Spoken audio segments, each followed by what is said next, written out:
Ayan. Hi ulit sa ating mga followers. Ayan. So, may another questions tayo galing sa ating followers kasi naguguluhan siya sa career path na alin bang career path yung tamang piliin niya. So, ang question niya ay, naguguluhan ako sa career ko sis. Ano ba mas maganda para sa akin? Yung pag-aalaga ng newborn, bali newborn babies yung tinutukoy niya rito. Or ito, or pagiging housekeeping. Yung magstay ako sa pagiging housekeeping. So, meron siya tatlong career path na pinagpipilian na nahihirapan siya alin yung magandang susundin niya. Pag-alaga ng baby, pag-work sa library, or pag-stay sa pagiging housekeeper. Presently, nasa abroad si sis nag-work as a housekeeper. So, tutulungan natin siya alamin alin dun sa tatlo ang magiging magandang career path para sa kanya using the astrology. Ayan. So, ito yung chart na result nung kanyang questions. Okay? So, kung mapapansin natin, tatlo yung kanyang hinahanap. So, unahin natin, okay, yung newborn babies. Ang newborn babies, nabibilang yan dito sa fifth house. Okay? Dito sa fifth house. Kasi ang fifth house ay bibilang sa bahay ng mga bata. Children, ganyan. So, ang pag-aalaga ng bata ay dito yung nabibilang sa fifth house. Kung mapapansin mo, nandito ang planet ng Moon and Mercury. Pareho silang nasa sign ng Scorpio. Okay? So, Moon in 25 degrees, 59 minutes. Venus, 16 degrees, minutes. Okay. So, kaya naiisip or kung bakit nararamdaman ng ating sis na gusto niya mag-alaga ng baby dahil dito sa planet na to. Ito yung energy na humahatak sa emotions niya na gusto niya mag-alaga ng baby. Although lahat ng tatlong career path na yun ay maganda para sa kanya. Kasi malaki ang sweldo nun sa ibang bansa compared dito sa Pilipinas. So, although lahat naman yun ay maganda, pero ang hinahanap kasi natin, ang hahanapin natin dito, alin sa tatlong yun, yung magsasucess siya, yung magkakaroon siya ng paglago, ng pag-grow. Okay? So, dito, sa fifth house, pag nag-alaga siya ng baby, magkakaroon ba siya dito ng successful, ng paglago, pag-grow? Okay? Dito kasi pag nag-alaga siya ng baby, although may malaki ang sweldo, pero limited siya. Limited ka lang doon. Hanggang doon ka lang sa pag-aalaga ng bata. Okay, yun lang yung kinikita mo. Hanggang doon lang kinikita mo. Kung magkano yung kinikita mo, yun lang yun. Kasi focus ka dito.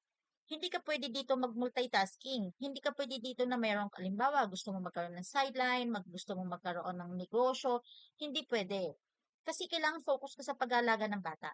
Hindi naman pwede na habang nag-aalaga ka ng bata, inaasikaso mo yung outside negosyo mo or sideline mo, mahirapan ka.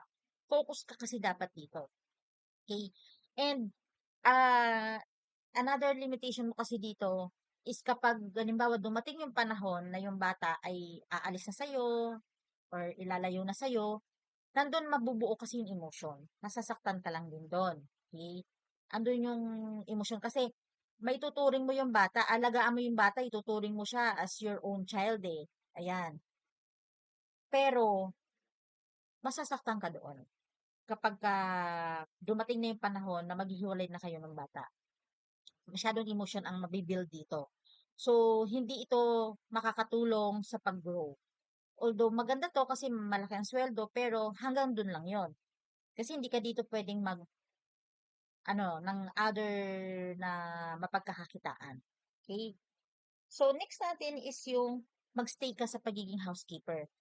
Housekeeper is nagre-represent dyan sa fourth house. Okay? Sa bahay, sa tahanan. Ayan. Nandito ang sun mo. Which is presently, nandito ka sa position na to, di ba? As a housekeeper. Andito yung sun mo, andito ka as a housekeeper presently. Andito rin si Mercury. So, itong dalawang planet na to, both na kay Libra sign. Okay? So, ito yung energy naman na humahatak na kung bakit gusto mo magstay sa pagiging housekeeping. Yan. Kaya gusto mo dito sa pagiging housekeeping kasi dahil dito sa mga planets na to. Okay? Pero ang tanong, dudulot ba ito sa'yo, magdadala ba ito sa'yo sa pagiging successful at paglago? Okay? So, kung ito ang pipiliin mo, iikot lang ang mundo mo dito. Buong maghapon mo, buong linggo, buong buwan, buong pagtatrabaho mo, dito lang siya umiikot. Kung magkano ang sweldo mo dito, yun na yung sweldo mo. Di ba? Kasi dito lang yan iikot eh. Nagkakaroon ka din ng limitation. Di ba? Kasi nakakalabas lang kayo dito ng bahay pag day off mo. Magiging familiar ka lang, magkakabisado mo lang yung ginagawa mo kasi paulit-ulit lang siya sa buong maghapon or sa buong pagtatrabaho mo dito. Period ng pagtatrabaho mo, paulit-ulit lang siya. So, hindi ka nagkakaroon ng mga new ideas, hindi ka nagkakaroon ng new skills, hindi mo na-enhance yung mga skills mo, hindi mo, kumbaga, walang pag-grow. Okay? Kung ang magkano lang yung magiging salary mo, yun lang yun, monthly. So nagkakaroon din siya ng limitations. Okay? So, ngayon, eh, saan ako? Anong tamang career path ko? Kung gusto mong malaman kasi ang tamang career path, okay, kung nasa tamang landas ka ba, okay, for example, ito, presently, nag-work ka dito as a housekeeper. So, nasa tamang landas ba ako na ito ba talaga dapat ang ginagawa ko? Andito ba talaga dapat ako? So, kung gusto ninyong malaman kung ano yung career path talaga na ninyo, gusto mong makita kung nakaka-follow ka ba, baka mamaya naliligaw ka na sa landas mo. So, titingnan natin ang North Node. Okay? Ito, si North Node. Si North Node kasi, kung nasaan ang North Node mo, yun ang tamang path mo. Yun yung tamang nandun ka. Para hindi kayo maligaw, hanapin nyo si North Node, sundan nyo nasaan si North Node para malaman nyo kung saan ang tamang buhay para sa inyo na hindi kayo maliligaw. So dito si North Node ay nasa ninth house. So tinuturo ng ninth house kasi is related sa foreign culture, foreign countries, which is tama. Tama lang na nandito ka na nandyan ka sa foreign countries, sa ibang bansa. Kasi ang North Node mo may kinalaman sa foreign countries, which is nasa ibang bansa ka, di ba? So tama na nandyan ka. Pero yung career path na kasalukuyan kang nasa housekeeping ay hindi. Mas okay sa'yo na nandito ka sa library. Bakit naman naging library ang ninth house? Kasi si ninth house may kinalaman to sa higher skills, higher knowledge, yan, and spirituality.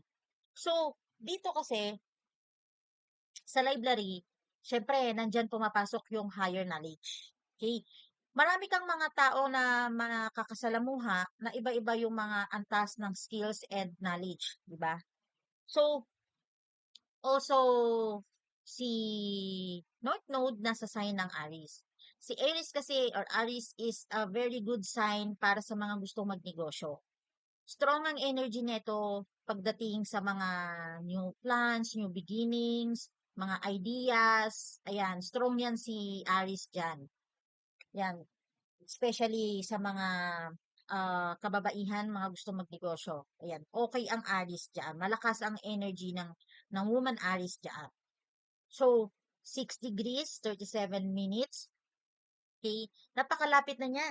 Okay, dito sa 10th house. Okay? Itong 10th house na to, ito yung house of career. Itong guhit na to, yan ang midheaven eh. So, ibig sabihin, nasa tamang posisyon na ito yung piliin mo, si library. So, paano siya makakatulong sa paglago, sa pag-success? Okay? Kasi, if magwo-work ka sa library, syempre may sweldo ka doon, di ba? May sweldo ka bilang pagtatrabaho mo doon sa library. Advantage mo, marami kang makakasalamuhan na iba't ibang tao. Marami kang makaka-engage, pwede kang mag-build ng community, and ang daming opportunity na pwedeng pumasok sa'yo. Okay? Kasi ayan o, papasok ka dito sa mid-heaven and yung house of career. Kung pwede ka dito mag-build ng sidelines mo or magnegosyo, bukod sa pagtatrabaho bilang sa library, pwede kang magkaroon ng other sidelines or other business, perfect yan siya dyan. So, dagdag income yon. Mas may enhance mo yung skills mo, magagamit mo yung skills mo, magagamit mo yung idealistic, lalabas yung pagiging idealistic mo, 'di ba? Yung mga hilig mo, yan. So, na magagamit mo para magkaroon ka ng sideline or business. So, bukod sa sweldo mo sa pagiging pag-work sa library, kikita ka pa sa other part. Kung may business or sideline na gagawin ka, kikita ka pa doon. Mas mapapalago, mapapalawak mo yung yung ano mo, network mo. Kasi dahil marami kang nakakasalamuha dito na tao sa library, iba-iba yung nakakasalamuha mo, pwede mong maging prospect client lahat yun. 'Di ba? May negosyo ka, may sideline ka, pwede mong maging prospect client yung mga yun. So, mas malaki yung possible na magiging income mo or masigiging savings mo. Ayan. Ando tinuturo yung tamang career path mo. Kung mapapansin mo, nandito si Saturn. 13 degrees Pisces, 60 minutes retrograde siya. So, ito naman, hindi naman ibig sabihin nito na magkakaroon ka ng karma dito. Malulobat ako. Teka lang, hindi. Magsa-charge lang muna ako. Ayan. Hindi ibig sabihin yan, magkakaroon ka ng karma dyan. 'Di ba? Kasi ang karma naman, tandaan mo ang karma, mayroong dalawang mukha yan. It's either bad karma or good karma. So, huwag kang gagawa ng mga something na ano, dahil nakakasalamuha ka ng iba't ibang tao, ay huwag kang manloloko ng mga tao para hindi ka magkaroon ng bad karma. Grab the opportunity na makatulong, okay, na makatulong ka, na maka kumikita ka na, nakakatulong ka pa sa ibang tao. So, in that way, dahil nakakatulong ka sa ibang tao, nakakabigay ka ng mabuting gawain sa ibang tao, magkakaroon ka ng good karma doon. Mag-earn ka ng good karma doon.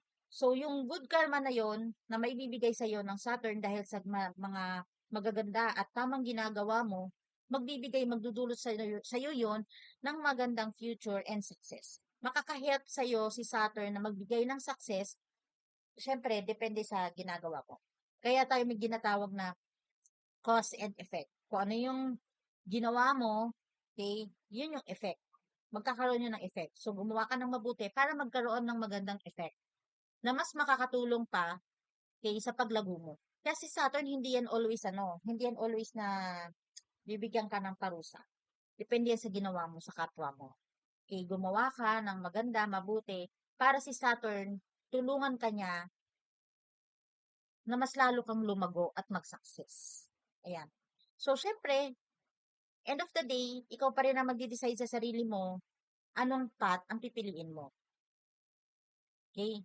Sa tatlong yan, sino ang pipiliin mo? Ikaw pa rin na magde-decide. Ito ay gabay lamang, tulong lamang sa pagpili kung alin yung makakatulong para sa'yo. Pero ikaw pa rin na magdedesisyon yan kung alin yung pipiliin mo, di ba? Na career path. Okay? I hope na nakatulong sa'yo to, yung reading na to, and sa other viewers and watchers natin. Thank you sa pag-support. Ayan, I'm inviting you din na i-like, follow, and share yung ating mga social platform para mas marami tayong matulungan na mga may katanungan na mahanapan natin ang sagot using the astrology. Ayan. So, pwede kayong feel free to comment your questions. Ayan, baka sakali kayo na yung susunod na mapili ko na bibigyan ng libreng kasagutan sa astrology reading natin na to. So, thank you. I hope this readings ay nakatulong sa'yo at sa iba.